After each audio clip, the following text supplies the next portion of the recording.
Ladies and gentlemen, thrilled to have you here. This is going to be an epic time, I assure you. So, we have socialism versus capitalism. We have two, you could say distinguished. Is that, I think it's fair to say distinguished YouTubers, a lot of experience with debating and a lot of reading. So, a lot of knowledge packed into those brains. And we have the as well, you could say, distinguished moderator and a dear friend, Nicholas Lamar Suter, as a co-mod.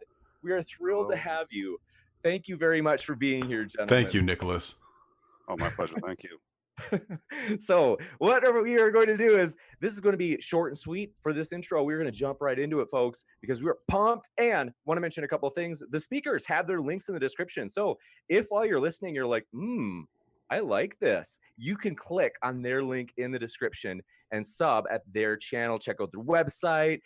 Just tweet them on Twitter, whatever you like. Also, want to let you know Nicholas Lamar, of course, is down there as well in the description.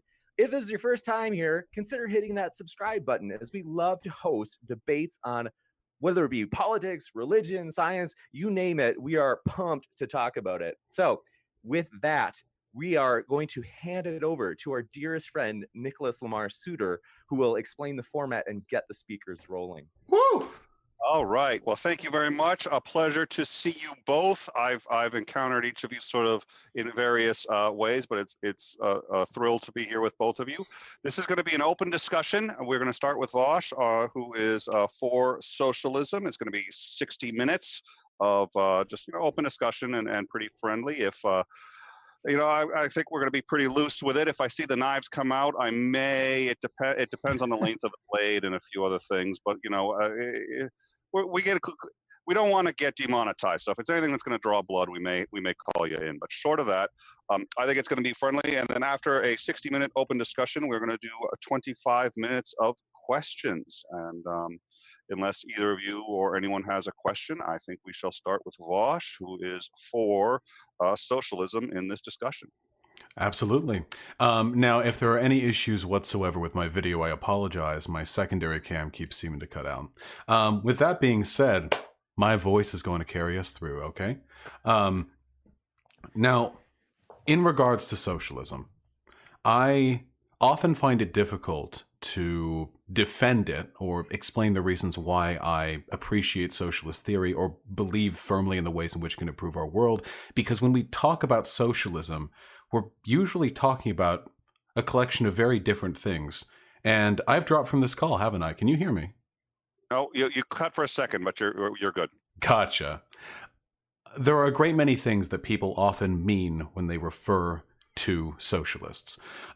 We very often invoke in our minds the failures of civilizations like, say, the USSR, of Mao's China, of Vietnam, of North Korea, of Venezuela, of the countless societies that have in some way enumerated themselves the the progenitors of Marxist theories, and then subsequently have been committed to the dust of history. We mean so many different things when we say socialism. So I would like to be very clear with my terms. I would like to refer very specifically to one thing, and that is what I believe socialism is meant to be: collective ownership of the means of production. The idea that no matter what civilization you find yourselves within, labor is done. Whether you live as a slave under a pharaoh, whether you live under a lord as a serf, whether you live under a capital owner or a monarch, you nonetheless see a distinct divide between those who produce labor, those who till the fields, those who work the factories, and those who reap the benefits of that labor. It's a power dichotomy that has existed essentially since the beginning of human civilization. Some work and some reap from that work. Socialism is unique in that it is solely capable of breaking us from that cycle. For in that system and that system alone, it is the farmer who receives due compensation for the farming. It is they who takes not just credit, but also full ownership of their labor. Same can be said with the factory worker. Same can be said with the service worker. Everything from the barista who serves you your coffee to the tech worker who designs and codes the next application to help us encrypt messages sent from one device to another, cybersecurity, all of it resides fundamentally on the labor of individuals, and it is that labor I want society to reward. I ask for this and this only. Though there are many positions I hold which may at times seem radical, I feel they are a very logical extrapolation of the values we claim to hold since the days of the Enlightenment. Our commitment to fraternity, equality, and brotherhood. Under every civilization, labor has been done, but we have seen grievous consequences wrought from civilizations which have not duly compensated those who perform that labor. From the slaves who were brought over here in ships stacked high like Tetris blocks, to the modern era where we have record low unemployment, but more and more people have to work more than one job to make ends meet. All of these problems, while admittedly complicated and not in any way, shape, or form two-dimensional, stem fundamentally from a misallocation of resources, from a society which delegates to those who are lucky enough, fortunate enough, or connected enough to own the means of production everything, and to everyone else just what is needed to survive, because society needs its laborers. In short, I want market socialism. I want every business in this country, and hopefully the world, God willing, to be mandated by the state to be under the ownership of all who work there. And that is it. It is a quirk of magic, which I do not respect, that a man who has never set foot in a factory, nor put his hands on a machine, could nonetheless reap the wealth brought about by the hundreds who work within that building. And I would see an end to it. That is all I ask for. Market socialism. Equal and fair ownership of all enterprises midst those who work within them.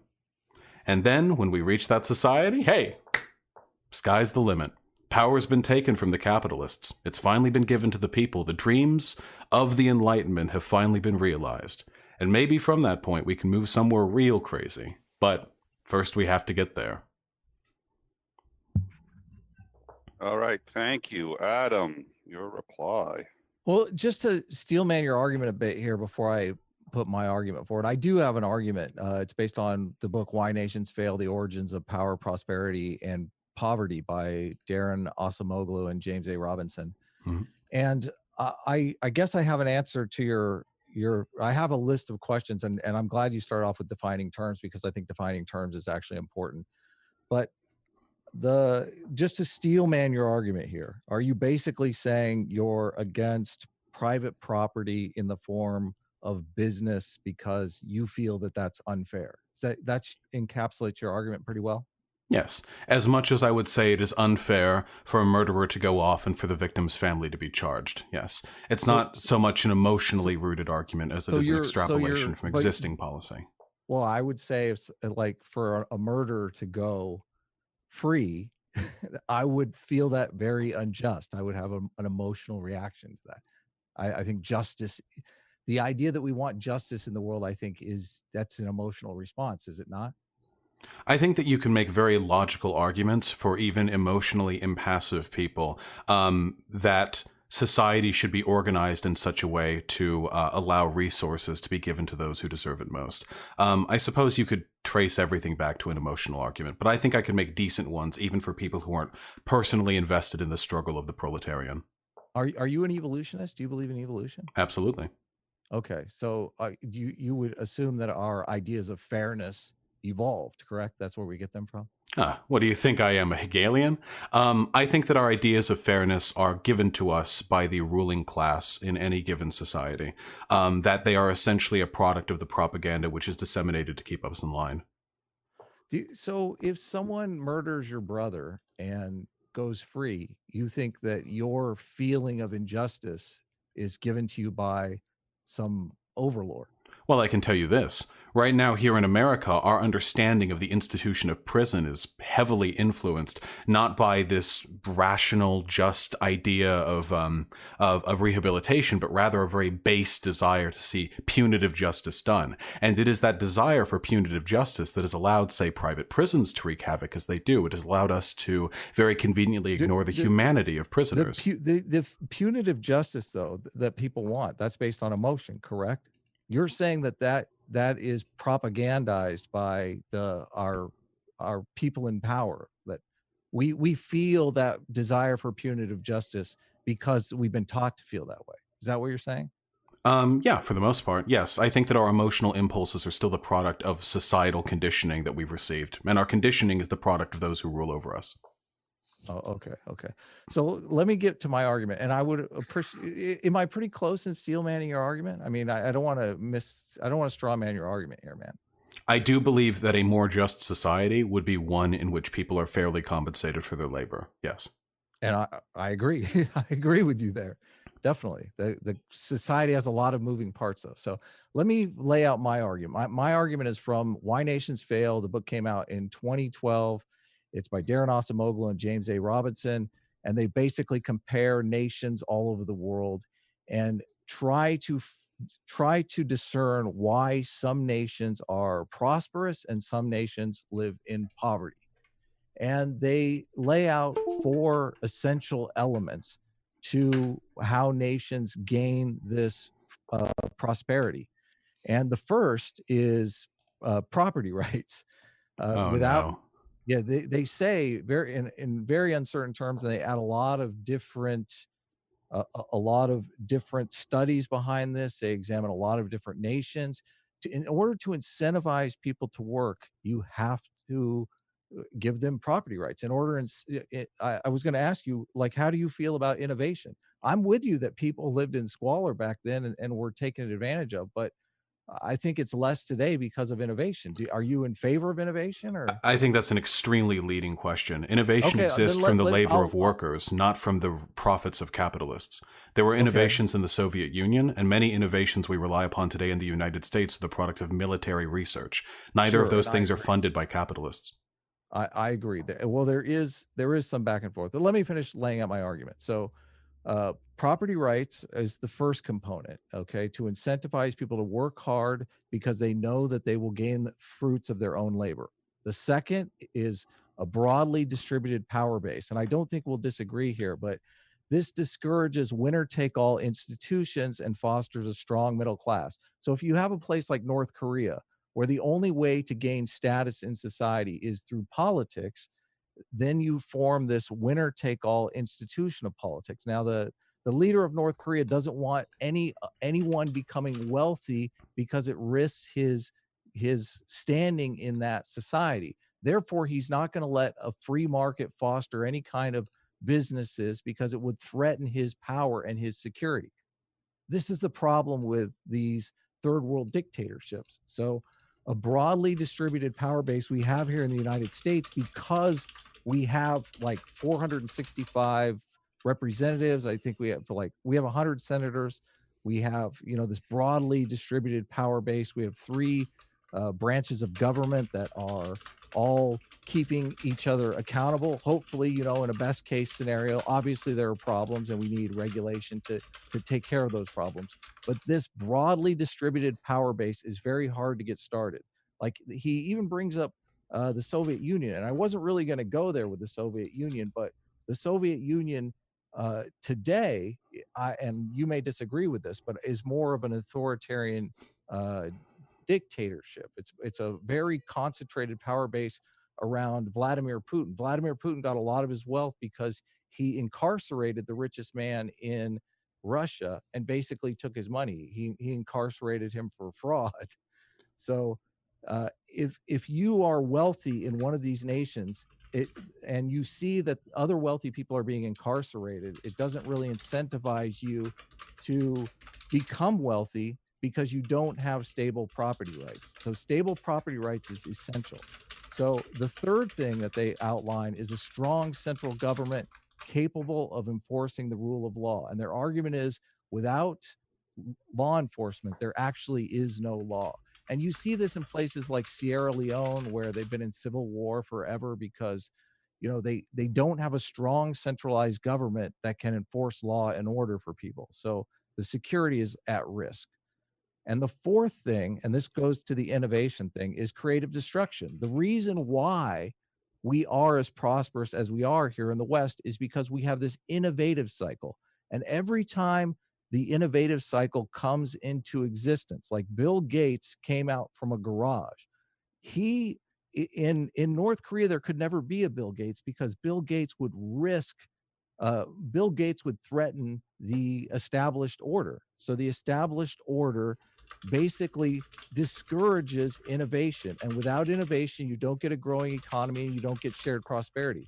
It was even Bertrand Russell, who is I don't think you could get more liberal or progressive than Bertrand Russell. He wrote a book called The Road to Prosperity, about how we transform our society from a capitalist society to a socialist society. Said Marx himself wasn't even advocating for communism or socialism as much as predicting it.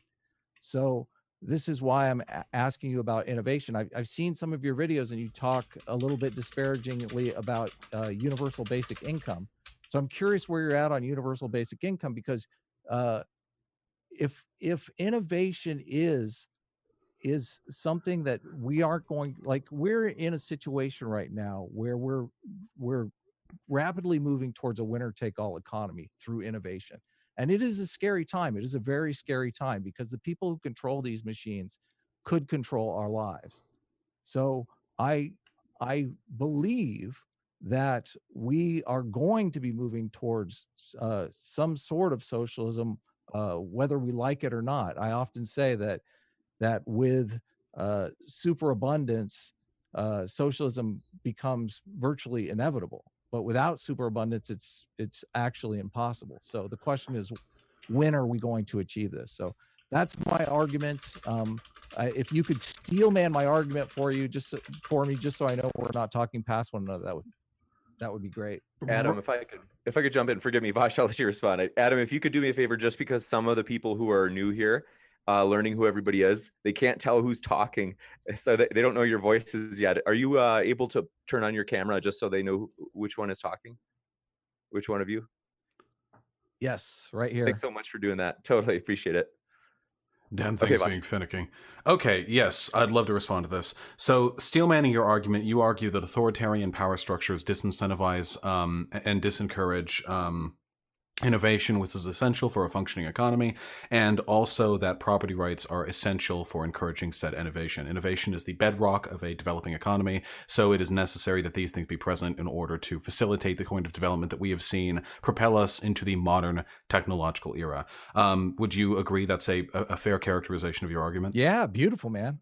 Yeah, okay. Very so there were a number of problems here. Okay. For one, all right, so going over the first thing, Marx specifically called for the dictatorship of the proletariat and wrote a manifesto advocating for the bringing about of communism in Europe. So I do think that while he was most famous for his critiques of capitalism, I would say it is undeniable that he was also an advocate for communism, though he did admittedly write about this less. You at one point said that the modern Soviet Union doesn't have stable property rights, but I assume you mean modern Russia, because the Soviet Union collapsed.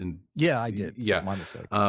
Modern Russia is a capitalist society. They're privately controlled means of productions. I don't know if any argument against modern Russia could be extrapolated into an argument against socialism, because they're an oligarchy controlled by capitalists. After the USSR broke up, most of its holdings were distributed to people with centralized party power, and they became not just party officials, but capitalists. They owned those factories. They owned those docks, those oil fields. They owned those, in some cases, military bases. It became an oligarchy of capitalists. I think what you're criticizing for most of your points here is authoritarianism, which I am very anti-authoritarian. I don't defend in any way North Korea. I am very much in favor of broadly distributed power bases, though I think it's interesting. You said that a distributed power base is necessary because it facilitates innovation and prevents people from feeling as though they can only like achieve success in one field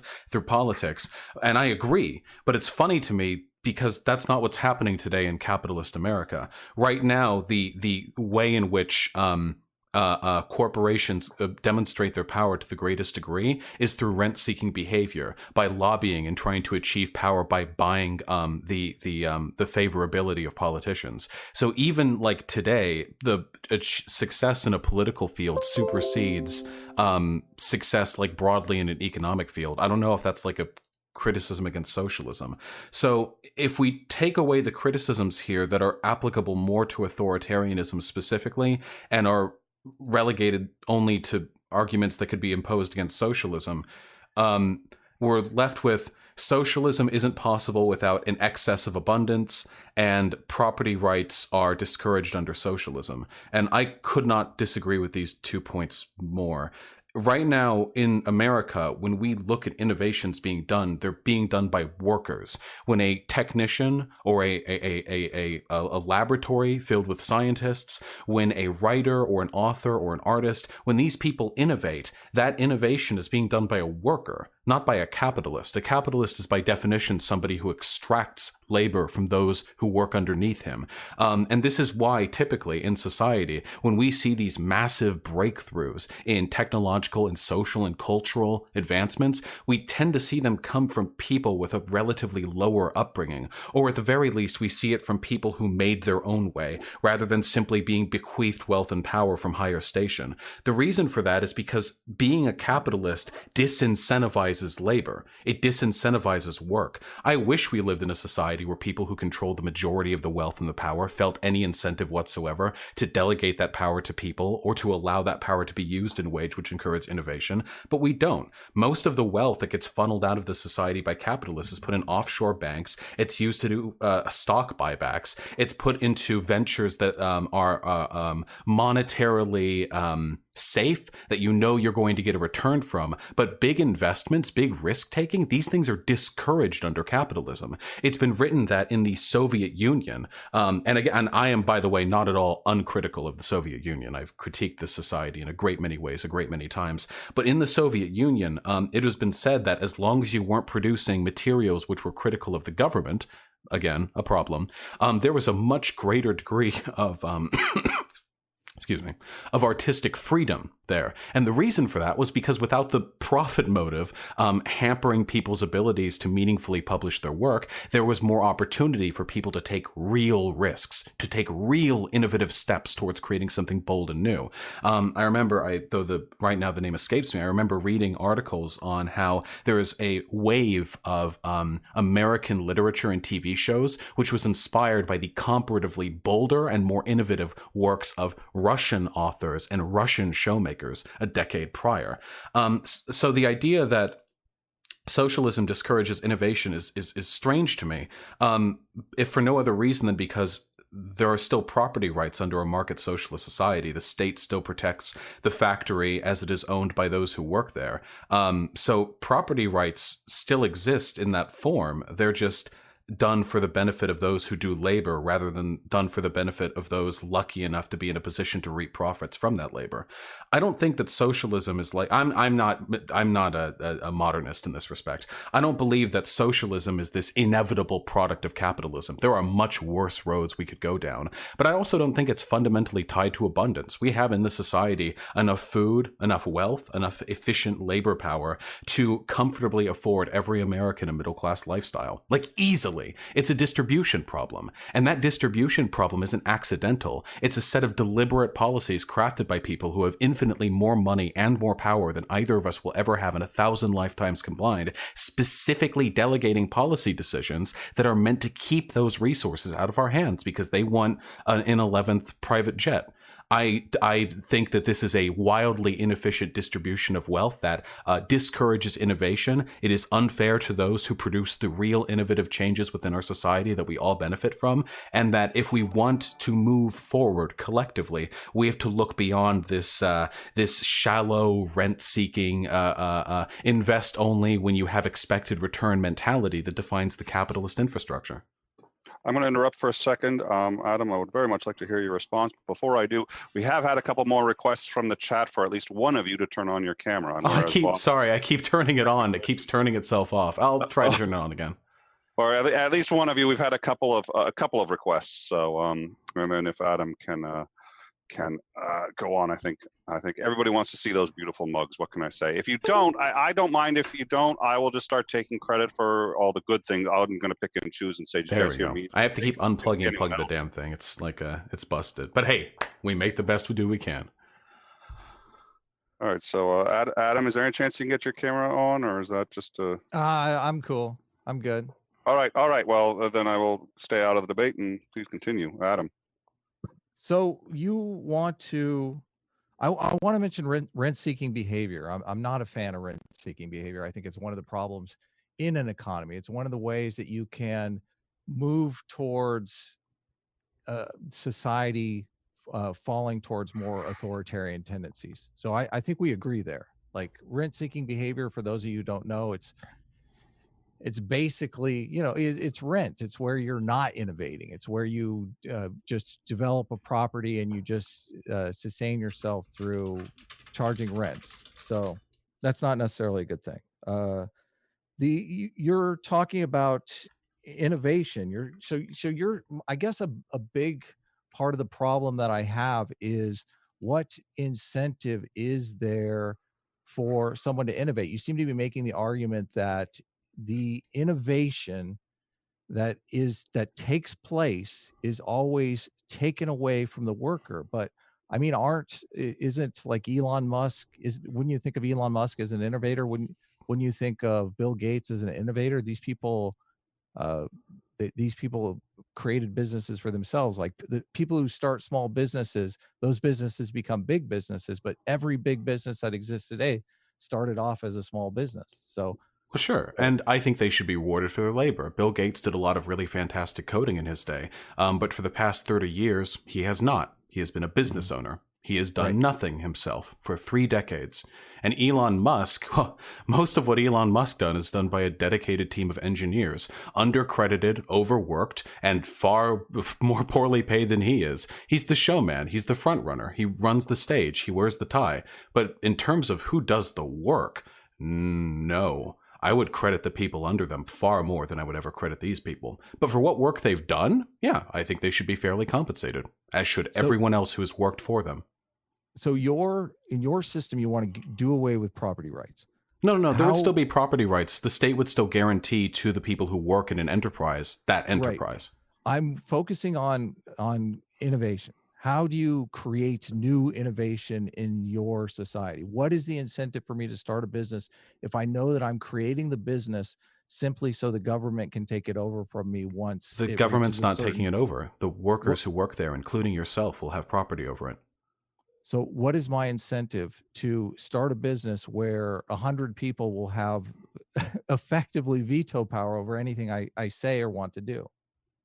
Well, I mean, you shouldn't have hired 100 people who disagree with you. I mean, if you're creating a business to do like a tech thing, then you would probably apply for like a government loan of some kind. I assume it'd be a nice way to get a business started. And then you would probably find like 2 or 3 other people with a similar vision. You would work together. You guys own it collectively, and you can make collective democratic decisions to decide who to bring in. That process is more encouraging for innovation than a private ownership would be, because you, the worker, are directly responsible for the success of that enterprise. But the decision making of the business starting would be in government hands, correct? I would go to the government and the government would tell me whether or not I could get the loan to start my business. No, well, you would apply for a loan, but I would apply for a loan from the government. Yeah, Only but the government, right? It works. Well, wait, you can get it from a bank as well. That's how it works today. If you want to start a business today, you have to apply for a loan from a bank. Wouldn't the banks be owned by the government as well in your scenario? I mean, there are very strong arguments for a nationally owned bank. Yeah, it kind of seems like that's a good meme, considering that banks going haywire is the reason why we had the 2008 financial crisis. I would be totally okay with the government running the banks, yeah.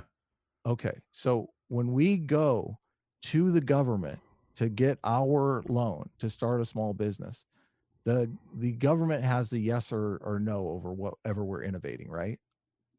No, you would just have to indicate to them that you were financially responsible enough to be able to pay back a loan with interest but over time. what if they didn't like my innovation? Like the book Why Nations Failed is filled with hundreds of examples of people in power saying to innovators that this cannot happen because this will destabilize our society. The privately owned banks, power. privately, for one, it's just a bank.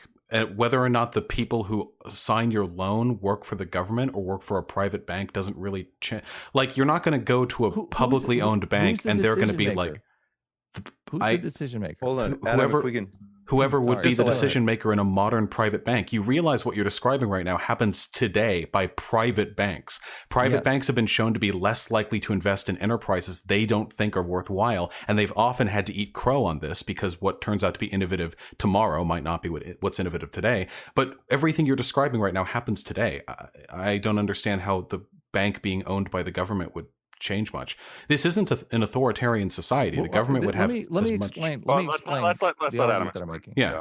So I'm making the argument that in the book Why Nations Fail, creative destruction is very difficult to get started over the long haul of history because innovation, they call it creative destruction. Innovation displaces people in power. Listen, Bill Gates himself said he's not worried about his direct competitors. He's worried about the guy in the garage out there that's thinking of the thing that he never thought of. And those guys were the Google guys.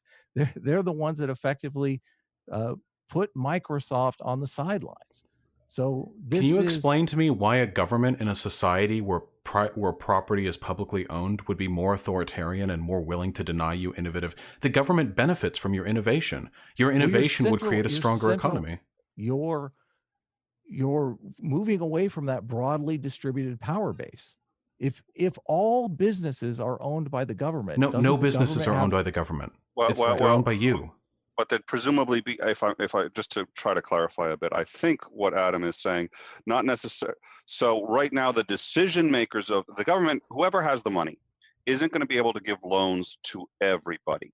So I think what Adam is arguing is that right now, the people who are giving out the loans, maybe the businesses, maybe the banks, or sorry, maybe the government, maybe the banks, maybe other private businesses or investors. You have a wide variety of people interested in a wide variety of things. If it's all consolidated into one place, you are now, I think is his argument, undoing essentially what you're saying you're trying to do, because now it's just one entity that decides who gets the loans. Is that roughly correct, Adam? Yeah, that's exactly. Well, we're doing the opposite. Right now, all of the power in this country is concentrated into an economic elite, a very small group of people, business owners, who consolidate the wealth from those who work under them. Under this system, under a socialist, hold on, under a socialist society, hold on.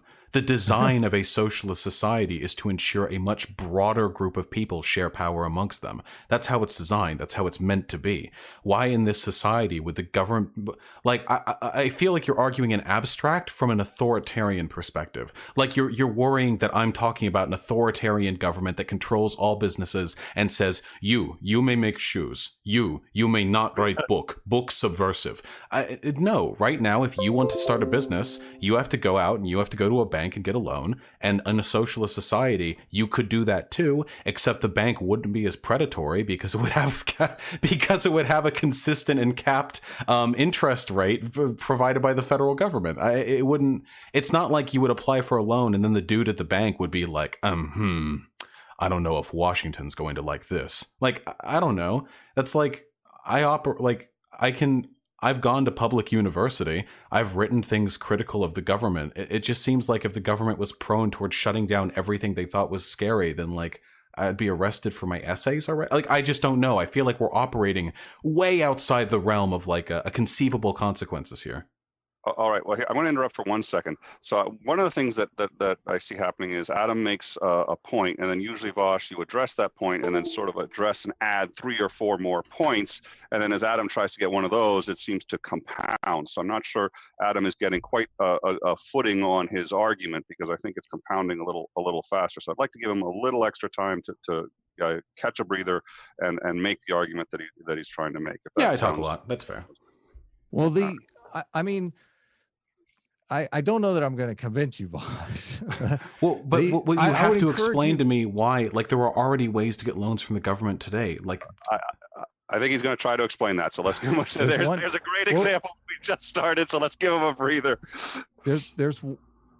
I'm just pointing out there's these 4 axes that are laid out that need to be addressed. Okay, property rights. You're saying people will be incentivized to go to the government and get a loan, but not necessarily if the government, if you know that you have some innovation that could possibly destabilize the government, or destabilize the people in power at the government, what incentive does the government have to okay that loan? I mean, we're in a situation right now where social media is having a huge effect on our elections.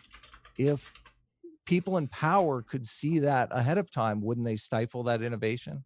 I mean, I just, to respond to that point, I got my student loans from the government, and before I got those student loans, I have advocated that America deserved 9/11. Why would the government give me those loans if I am literally an anti-American seditious terrorist threat? I feel like the way the government is designed is meant to be much more ambivalent and much more fair than the way in which we experience unfairness from private banks today. I can list for you dozens of ways in which privately owned banks engage in this exact type of behavior you're describing, where they'll shut down things that threaten their monetary interests. But in terms of the government, I can list plenty of examples where the government has, in our society, because we do live in a free country, ostensibly, Can I butt in? Why? Yeah. Why is the government? Why is the private banks incentivized to screw you over and the government is not? Okay, so one of them is private banks have been known to deny loans to people of color. Usually that is because private banks are owned by white people, and they tend to consolidate their power with other white groups that are interested in seeing a lack of wealth being given to traditionally non-white areas. So now why isn't the government racist? The government is also racist. I was just illustrating that the concerns you have with loans. So then are you saying both of them? Are you saying both of them will equally discriminate? Are you saying I'm saying you can't get a fair shake from I'm saying, well, really quickly.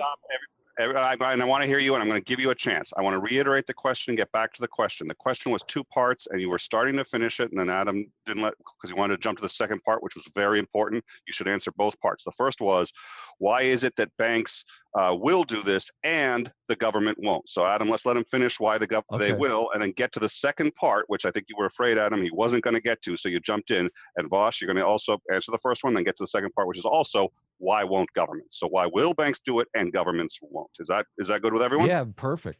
Great. Vosh, can we do that? I don't think I need to make the argument that private businesses will and the government won't. I think that the burden is on him to demonstrate why the government would suddenly start denying the garage inventor their loans when there is no evidence of those kinds of behavior taking place systemically in America. But if we want to make arguments like that, then there is evidence, though. Okay, let's let Vosh finish, Adam, and then.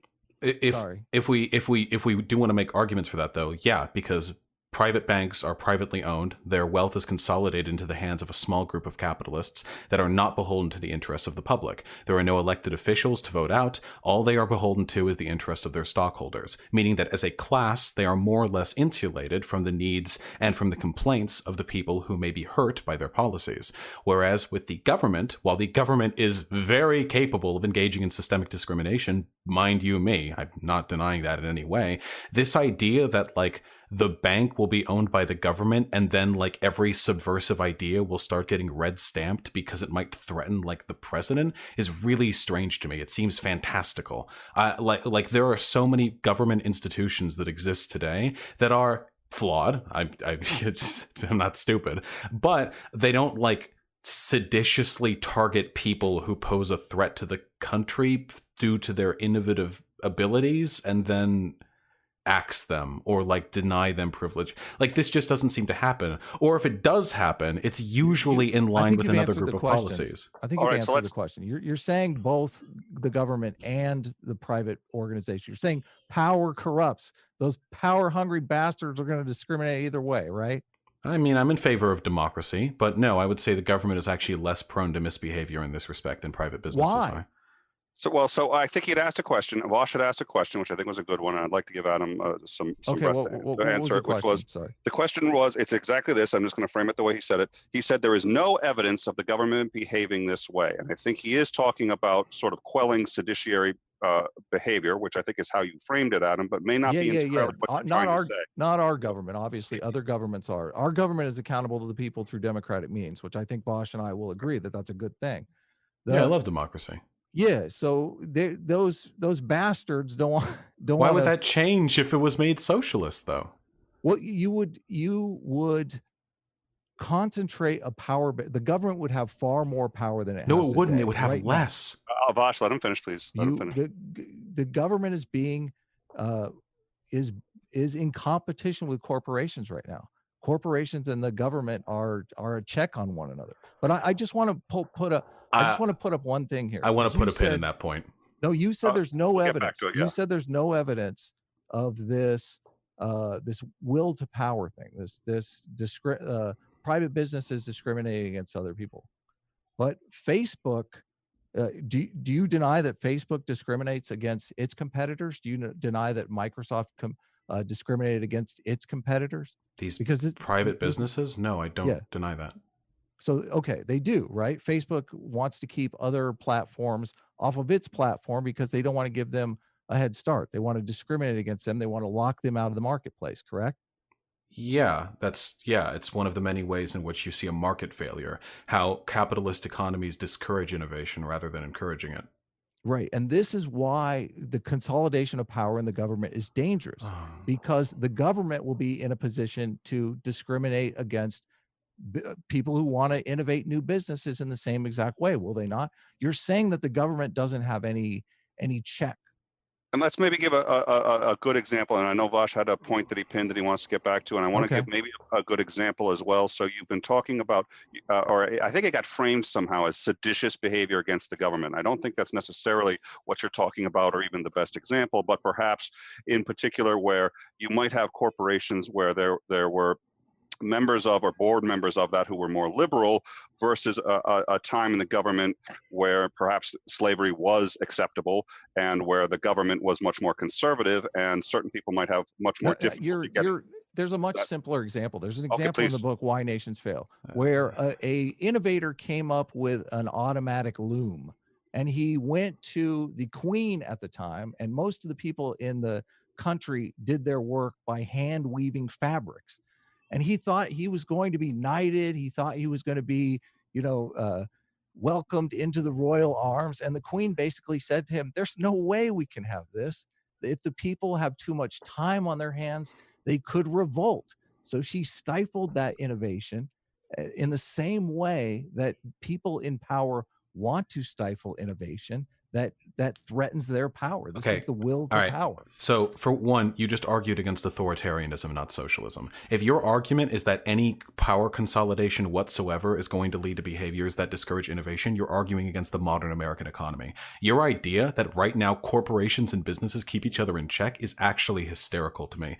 Right now, we have seen a greater degree of integration between the will of businesses and the government that has ever been seen in this country's history. Right? We literally have a country that has invaded.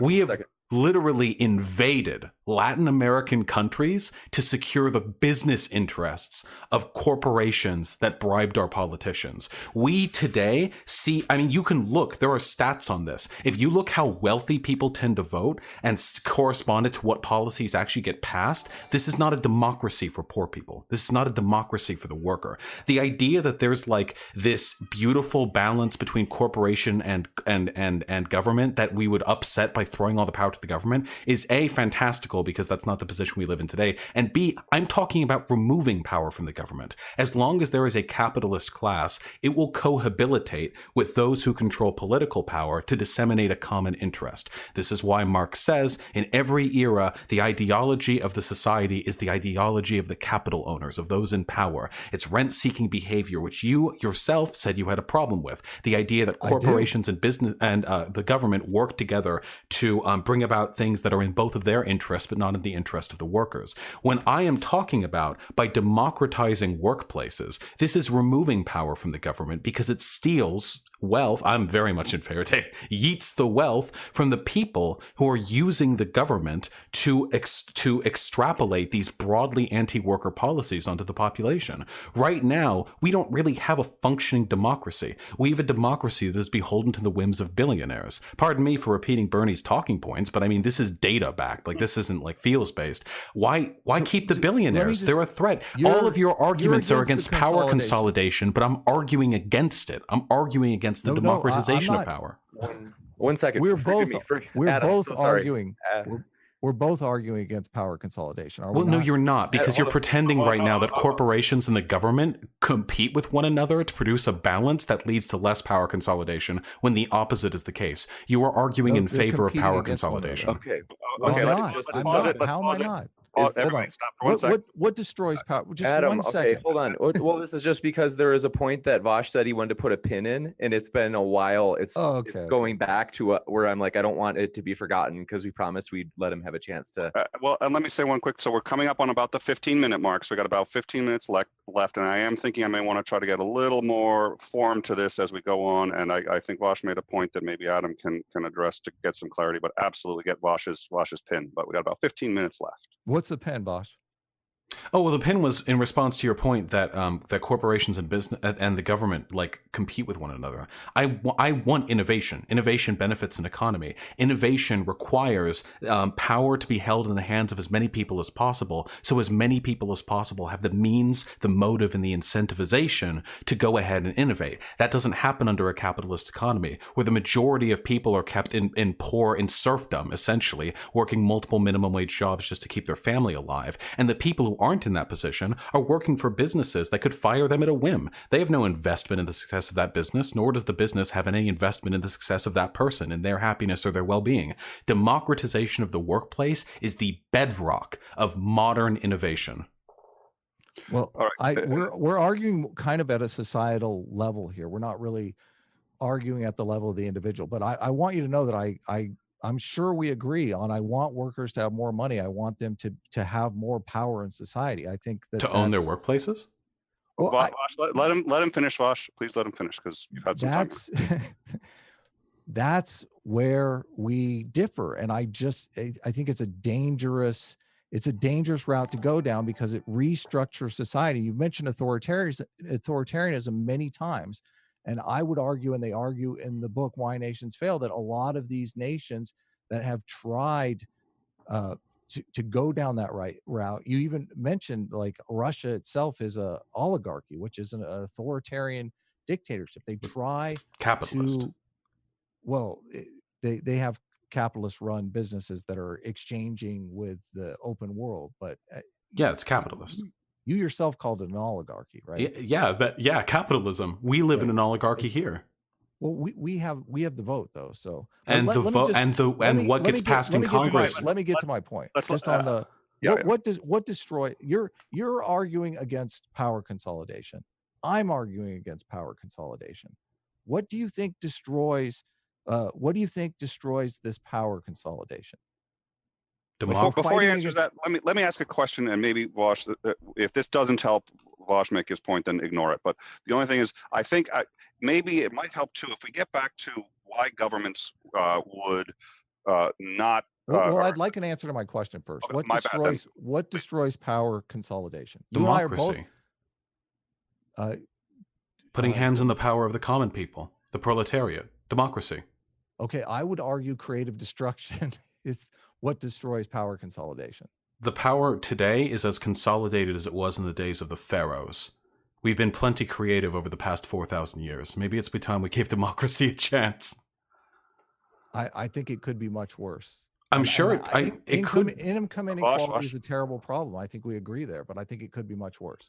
My problem is that you keep saying that what I'm arguing for is dangerous, but you fail to substantiate it in every way. All I'm arguing for is for private property rights to be adjusted such that people who work at an enterprise collectively own it. That doesn't do anything to destroy the power of the common man, and it elevates it because it means common people run their businesses. It doesn't do anything to destroy democracy. It boldens it because it means there's no longer an upper class of capitalist billionaires who can subvert our democracy. Let's get to the specifics here. I'm unclear on your position on collective management. Like you have said collective management is not a thing that people advocate for, but I know you're a big fan of Richard Wolff, and Richard Wolff himself advocates for collective management. No, collective ownership. No, collective management. Democratic management. I don't think everybody in a business can be a manager. That seems a little bit messy, but you can democratically vote in your managers and vote them out if you feel they're not representing your interests appropriately. Okay, so you're not in favor of collective management, even though Richard Wolff is. I'm very familiar with Richard Wolff, and I'm very positive that he doesn't advocate for like everyone in a massive collectively owned business to be equal manager of that place. I know for a fact he doesn't argue for that. Well, I have clips of him in videos arguing for that position. So, but I'm glad you don't advocate for collective management because that adds a level of inefficiency to business that is unsustainable. So. Yeah, I like efficient. I want businesses to be as efficient as possible. They're horribly inefficient right now. Right now, businesses are oriented to do nothing other than satisfy the.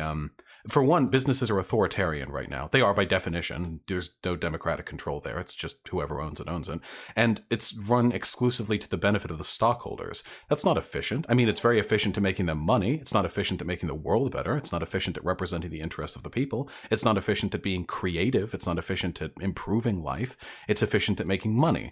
And that money would be going back into the economy were it not for the fact that these people seem more interested in hoarding it and playing bank games than they are in meaningfully reinvesting in society.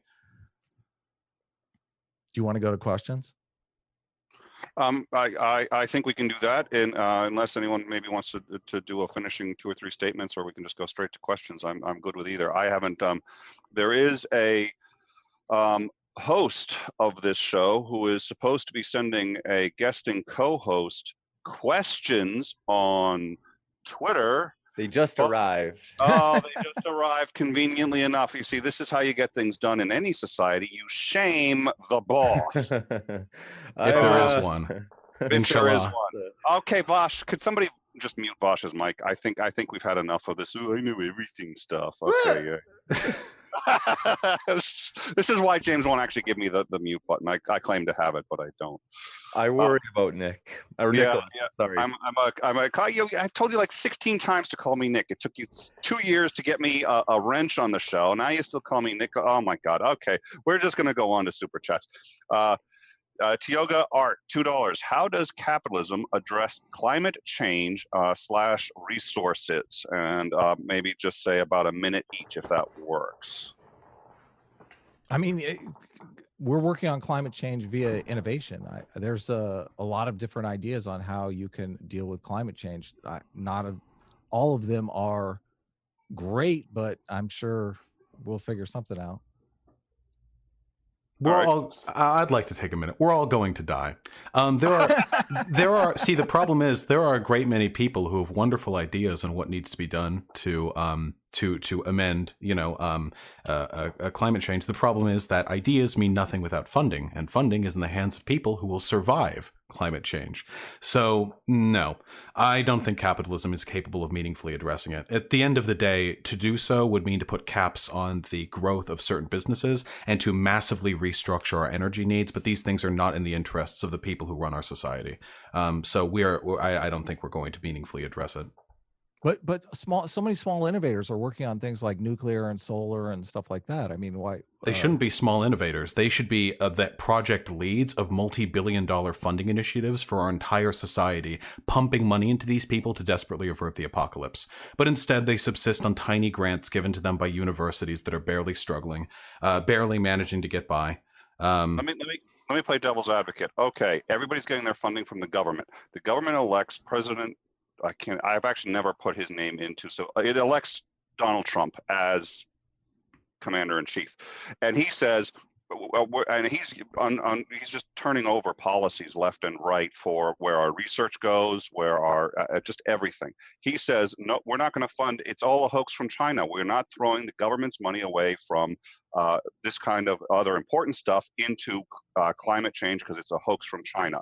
Would that not be roughly what Adam is worried about happening? But he's literally doing that right now.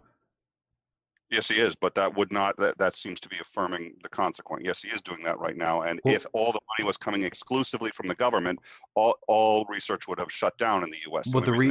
Well, no, there are still research grants from the government, but the reason why the Republican Party is so interested in denying climate change is because the Republican Party is beholden to coal, gas, and oil billionaires. If it weren't for the capitalists that fund that party, and this isn't speculation on my part. I mean, the idea that the Republican Party's been in the pocket of these capitalist groups for decades is not conspiratorial. If it weren't for these people shelling out their interest to the political parties, if it weren't for the consolidation of the power of the state and the businesses, then I don't think the government would be doing ludicrous, dumb shit fucking... we can swear here, right? Thank you for asking that after you swore. Much appreciated. I don't mind. It's not my channel. I'm not the one getting fine with me. I don't mind. I don't think that the Republican Party would be engaging in this level of propagandizing if it wasn't in the capitalist interest of certain groups of people. All right. Slam RN, question for Vosh. Without someone assuming risk, who puts up the capital to start a business? Well, I think that's already been answered, but please take a minute and just if you want to restate the answer, or we could just go forward. It's up to you. Yeah, I mean, risk is just a part of life. But if you think that the current model of like risk taking for innovation is like the way where like right now you like reside all your hopes in a business and it fails, you like go bankrupt and die in the streets. This isn't a great model for encouraging innovation. I think a society that exists as it does today, where you apply for a loan from a bank or whatever, maybe with more structured interest rates, but with a strong safety net, meaning that even if you do fail at business, you can still not die. I think that would encourage innovation a lot more because you are not gambling with your life every time you put money towards a venture you are particularly passionate about. Right now, like 75% of businesses fail in the first 10 years, 90% of restaurants fail in the first 3 years. That doesn't seem to me like a very, pro-innovative society. That seems like a society that penalizes risk-taking. Well, that's why we have the bankruptcy laws. That's why the bankruptcy laws are what they are. So I mean, they help. That encourages risk-taking. I don't know if that's... I'm not sure if that safety net is comfy enough for most people, knowing that they can go bankrupt. But, yeah. We can come back to it, but we do have a new super chat. Thanks. We have one I just sent you, Nick, and then the one that came in right before it. Posadas John, thanks for your super chat. Appreciate it. They asked, what does Adam think about personal nuclear arms? Coming at you, Adam. Well, I think as long as you have your nuclear arms permit, like. Oh shit! Hey, we've got a Posadist on our hands here. Chat. I guess it's okay. I want to discuss licensing with you, Adam. You were just taking a hard turn there. I wasn't seeing that. Sooner or later, we're all going to have personal nuclear power plants in our house, right? I mean, it's coming. Democratize the nuclear weapons. That's what I'm talking about. We need to socialize the uranium plants. Arm the unemployed, right, Vosh? Oh, absolutely. Arm the homeless. That's praxis. I love driving by, throwing Glocks out the window at like tents that are piled up by the street. That's my shit right there. Oh, and we've got a super chat from YouTube. You have been demonetized in perpetuity. Okay. Whoops. I think it was the Glocks or the U.S. deserved 9/11. I'm not sure which of those did it. All right. Conservative Patriot, modern day debates. Question for this is. Did you already read the Dr. Zayas one? I didn't. I can do that. I was going in order, and that one came in recently. I can do Dr. Zayas now. I love Dr. Zayas. I forgot to mention. Sorry, Nicholas, and sorry about the audience, everybody out there. We push super chats to the top of the list, and Dr. Zayas, we appreciate that super chat. So that's why I was pushing it to the top of your list, Nicholas. There it is. You're right. Well, I'll find a way to blame you. Dr. Zayas, $5. Second super chat after I read the next. Adam, do you think worker-owned businesses would be more successful if they banned women from wearing makeup on the job? No, not at all. Why? I don't know. I didn't do the Why are you asking me? What does that have to do with anything? Well, let me give it a second read to see if I can. This was from a previous springboarded off another super. Squad W. More successful if they What ban if women. what if the small business is like a strip club? Then what happens? Then they'd be in trouble. Then you know what you're getting. I think this is a Jordan Peterson meme. Are we still banning makeup then? Well, I don't know if that's going to be good for your small business. Adam, I know this is an expertise on you have a tremendous amount of expertise on the strip clubs, but if you could please try to keep that out of this debate, we'd really appreciate it. Thank you. So let's see. Question for the guest: name any popular consumer product innovated by anything other than market-based capitalist entrepreneurial work. Would that be myself? Well, I think it's for the panel, but I don't think Adam should answer it. I think it's counter to his, so I think that's you, Bosch. Why don't we? It's a misleading dichotomy. Under capitalism and under socialism, work is done by the workers, not by the owners. And even if in a capitalist system something was produced by a private enterprise, the people who worked under that enterprise would be every as much legitimized under a socialist system as they would under a capitalist one. The idea that like innovation can only happen if 40% of the money made by an enterprise goes to the person who owns it is ludicrous. At the end of the day, we're not talking about capitalism versus socialism in terms of innovation. Those systems just decide who gets the money. But what if the entrepreneur is someone like Elon Musk who puts most of his capital into new innovation? I agree with you that it's a problem if people are just siphoning money out through rent-seeking behavior and not doing anything to further innovation. But you also have this problem of diverting resources to the people who are the most productive in society. Like, how does your system solve that problem? Wait, how is Musk the most productive person in society? I guarantee you. I'm not saying he's the most productive person in society. I'm just saying he is planning on going to Mars. I don't know the government. Well, no, wait, he's not. His team of engineers are. This is a weird capitalist like propaganda thing. I don't get it, where you attribute everything that workers do to the person who owns the labor of the workers. Do you deny that Musk is the one that is organizing the spearhead to go to Mars, that he is the one that has put the capital resources towards that? Yeah, because he had the money. Yeah, but if it weren't for him, the business would still have the money. The workers could democratically decide to invest that money. Well, let's because I think Adam asked a question that I was sort of dovetails into something I was going to ask. Yeah, totally. So the Musk.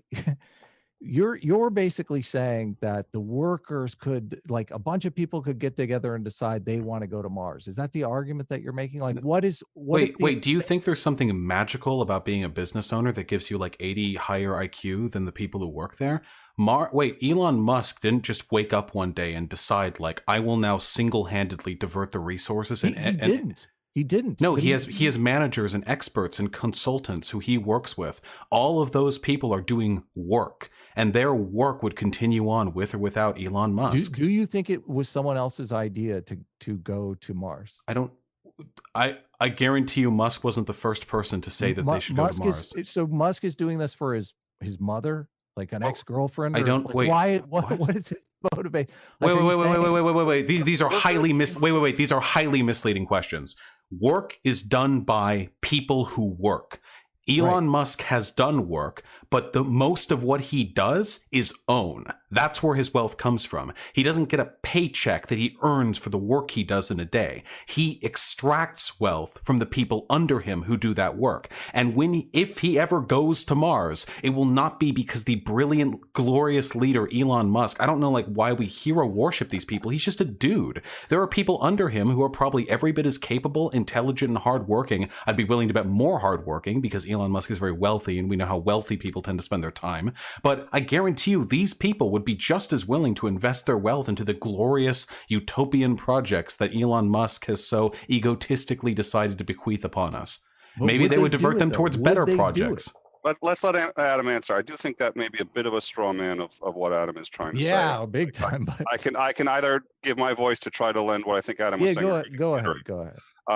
Because it straw man's into another question, which is, what if somebody does decide that they have a tremendous amount of wealth and they would like to invest it? What if they stay at the head of it? I think Warren Buffett is a good example of somebody who does a very good kind of investment. And I also think that running a company is work. And I do think that he does a tremendous amount of work. Now, if the argument is that he's getting compensated vastly disproportionately to the amount of work that he's doing, I can understand that. But I don't think Adam is trying to say that it's all him. It's absolutely irrefutably not all him. But if he hadn't have been born, this company wouldn't have gotten together and wouldn't have done the things that other things might have been done. Yeah, it totally could have. Yeah, he would have still made he made the company.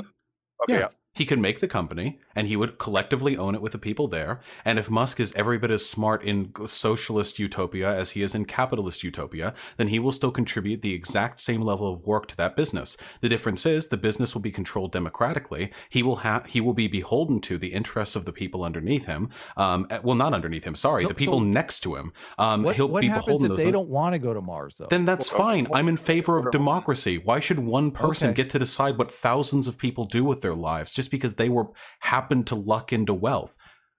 But why should a president have to listen to the people? Elon Musk started the business so he could go to Mars. Just so we don't go too far into the topic. There's so many questions. I hate cutting you off, Adam. Sorry. But, anyone could do that. He can still do work. He can still work. He can be compensated for his work. Sorry, guys. Just to try to get through. Just to get through as many questions as possible. And then also, I know that Nicholas wanted to have one question for each of the speakers. And so, Nicholas, we'll give you a chance and coming up here to, if you find a good fit for your question for Adam as well, we can do that. But the next one, we just had a super chat come in. Totally appreciate your super chat. One second. So sorry. Chat. Ian Conway, we appreciate it. He asks, will the oil collective manipulate government? Oh, yes. Yeah. This is a question I get a lot. Yeah, there will absolutely be efforts to. Yes. The invocation of socialism does not eliminate rent-seeking behavior. However, rather than that rent-seeking behavior being pursued by an elite group of extraordinarily powerful people, it would be pursued by democratically owned collectives, which have different interests because they are sparsed amidst the industries they are advocating for. So it wouldn't be 20 executives with $1 billion each coming up saying we have a collective interest known to the government. It would be groups of tens of thousands of people expressing their interest to the government. And at that point, it's not so much rent-seeking behavior as it is a workers' democracy, which I'm in favor of. The more people have more power, the more I support that society. But there would still be rent-seeking behavior. That's just a thing that happens. All right. Thank you. So next question, unless there's another super chat, let's see. What countries, question for Vosh, what countries best fit your view of ideal socialist societies? None. I'm sorry. I know this is like the oldest trick in the book. The real socialism has never been tried. But in reality, if we look at sort of the progression of history, for for about 6,000 years, society has always been owned by a very small group of people in the top. Pharaohs, slave owners, monarchs, lords and noblemen, capitalists, such and such. That's pretty much been the case forever. We're transitioning, at least hypothetically, into a form of society which genuinely breaks that power down amidst the people. It's unheard of. It's completely unprecedented, and I expect many failures in the procession towards this system. As of this moment, there are no societies that I would champion like as my own. Question for Adam. Adam, what have you authored? I've authored a bunch of screenplays. I'm a screenwriter, so. All right. Hey, fuck yeah. I have great respect for the arts. You've dealt with capitalist horseshit as much as I have. Man, probably more of it, to be honest. Probably more of it. I saw your Twitter. You're a good artist. Don't you feel that your ability to engage in meaningful creative production would be exemplified if you had complete creative control over like the products of your work rather than being beholden to your client's interests? Don't answer that. It's an ambush. It's an ambush. We're going to get to the next question. But I mean, I think it goes to my argument. I really do, because I definitely understand the incentive there. Yeah. If you want the fruits of your own labor, you're incentivized to create. If you don't, then you're not. So, well, you still get the fruits of your own labor if you socially own your own business. Just everyone who works there does, rather than one person there. One of the reasons why I am an artist is because I enjoy the fruits of my own labor. So you are lucky in that respect, and so am I. What would unless it was a question for Adam, I know that you said you had one, if I understood right, if you have one question for Adam yet, I can let you get a little jab in on Adam. But otherwise, I was going to jump to the one from James Downard in the Q&A. No, go for it. Okay. James, thanks so much for your question. He said, another question for both would be, would a worker-owned oil shale company be more or less anxious to not do oil shale at all? No. Beautiful in its eloquence. A oil or shale company would have the same interests socially owned or privately owned. That industry will continue to operate in its own interests. My goal would be to structure society in such a way that power is not consolidated with a tight few, but rather broadly distributed so that the interests of the many would outweigh the interests of that one industry. It's easier to do that when they're one company amongst thousands that are all able to democratically represent their own interests in Washington, as opposed to what we have today, where we literally have a political party, the Republican Party, and also the Democrat Party, let's be real, they're both terrible, that are like completely beholden to the interests of these billionaires that have the rent-seeking behavior is extended to the point where these people can literally write bills and put them in front of senators for the senators to sign. This actually happens. That could not happen under a socialist society because there would be no capitalist class. It would just be one of many businesses. I just remembered, by the way, so we're going to ask the next question, but Steve McRae, I talked to him beforehand. We wanted to plug that he has an epic stream going on tonight as well. It's a fundraiser for a couple of friends. So we are totally like, woot woot, totally supportive. The link is in the description if you want to check it out at the end of the stream. Or, hey, you could have two windows open. You can watch Steve McRae and this. So with that, let's see if I get the right question. Slam RN, thanks for your question. And then let's see. For Vosh, what countries best fit your view of ideal socialist societies? This is what happens. This is what happens when you have a rent host. That's what he is here. He's not paying attention. That's fine. I'm doing all the work. He's getting the fruit. Who's getting the credit for this stream? One second. I remember now you said that there is no ideal country. There's no model country. Sorry about that. My attention is split. So thanks for your patience on that. My main problem, if I could really quickly clarify something, I just want to say, there have been a lot of people who have very sincerely tried to build socialist societies. The problem is, it's like, you know how it works. Socialism works on paper, but in reality, you get thwarted by a CIA coup. It's kind of a true meme. The problem is many socialist societies gravitate towards authoritarianism because it's the only way to defend yourself against counter-revolutionaries. I don't think that makes it good. I don't advocate doing terrible things to your population for survival. It's just, that's one of the reasons why this keeps happening. Gotcha. Thank you very much. Appreciate it. And then Nicholas, I'll let you, sorry, I didn't mean to go two in a row if you want to jump back in. It'll work next time. No, I did have a question because we've been talking about art. And I can certainly see some examples, and Vosh had mentioned earlier about how art was flourishing especially well in former Soviet Union and other socialist countries. So here's a question. Somebody writes a book or does a piece of art. How long should they still make money? If what's her name? Harper, who wrote To Kill a Mockingbird. That book is still, she wrote one book, that's it, and she's never worked another day in her life. And she eventually came up recently with a second book, but she basically wrote one book, never worked a day in her life, but still gets money. First of all, how is that different in some respects that's okay, and someone who starts a company or runs a company and then eventually leaves, what's the difference, and how would you, if there isn't, and they should both be treated the same, how would you regulate the artist? I think that I have no problem with that specific example. She was obviously very, I would want to say fortunate, but she's a phenomenal writer, so I don't know how much fortune skill would be more accurate. But I have no problem with that because everything that she's receiving payment for, that's her labor. I mean, she did that. She wrote that book.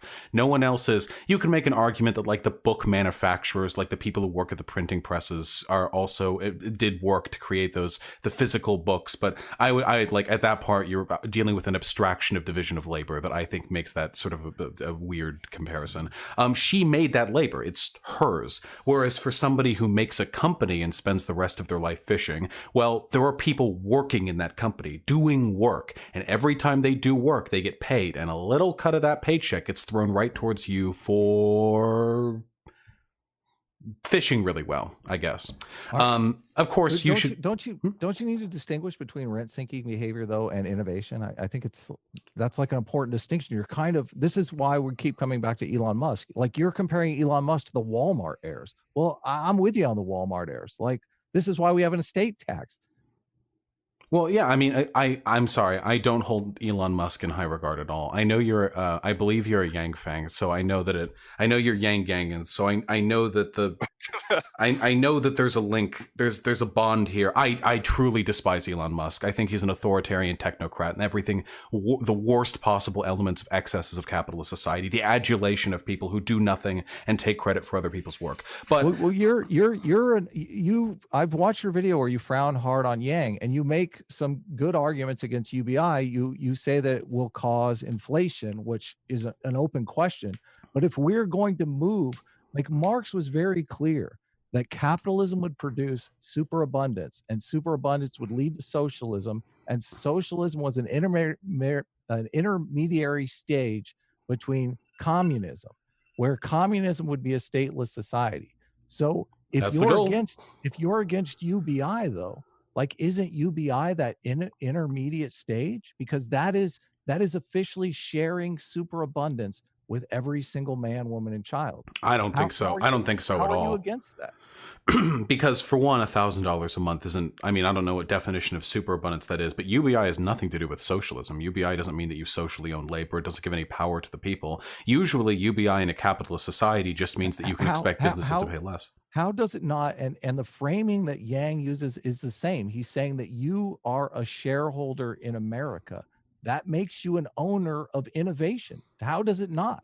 I mean, it's the same language. It's well, no, because in a socialist business, you can literally vote and make decisions within that enterprise and assert yourself as a democratic agent there. You can vote. You can vote within the democratic system of voting for your representatives. The idea that I want to give Vosh the last word on this, just because we've gone so long. Yeah, no, yeah. The idea that $1,000 a month makes you a collective owner of America is really dumb. Like, that doesn't mean you get a say in what happens to publicly owned. That doesn't mean you get a say in what the big swaths of land. Where does that $1,000 a month come from? Adam, all right, we said we we're going to give. Well, Vosh just because the money comes from a place, like, does that mean that? Wait, hold on, wait. Does that mean that? All right, Adam. Gentlemen, I think we understand your views and very much appreciate them. Thank you. We do have a super chat. Really quickly, just want to say, like, the elderly and the disabled have been receiving pensions. We got to give it to him, Vosh. We give it to you. We got to give it to him. No, he can have it. Vosh can have it. We didn't give.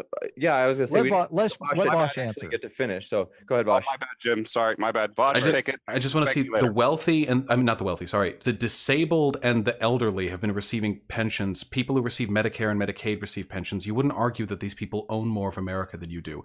Ownership for a country can't really take place because democracy as a voting function doesn't really exist in the same way that collective ownership of a business could. Property rights enabled for a business to protect your rights, your holdings, your share of that business work very differently from how property rights would function for your share in a country. You don't own part of a country. You reside within a country and you pay taxes to do so. I think these are incomparable. I don't think that UBI is in any way comparable to socialism, but I would be in favor of UBI within socialism. I'll make that though. I'll throw if Yang comes out with the hot dictatorship of the proletarian takes, then we'll see how I feel about the UBI. Thank you very much. And Werewolf, thanks for your question for both. Thanks for your super chat. They said, a question for both. Can you talk about the development of vaccines and how the creator was able to do it only because of his own resources, and how many more could do things like that if they did too?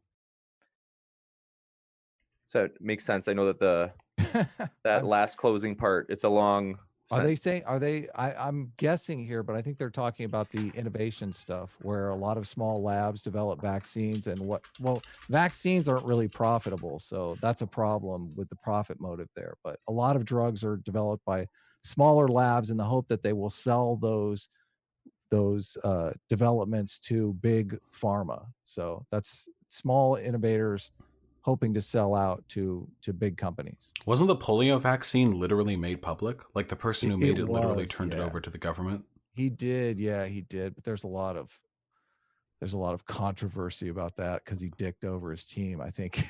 I mean, it probably sucks. I mean, if the team wanted to keep it private, then I'll dick them over any day. Like making a polio vaccine public, that seems like it creates quite a bit more good.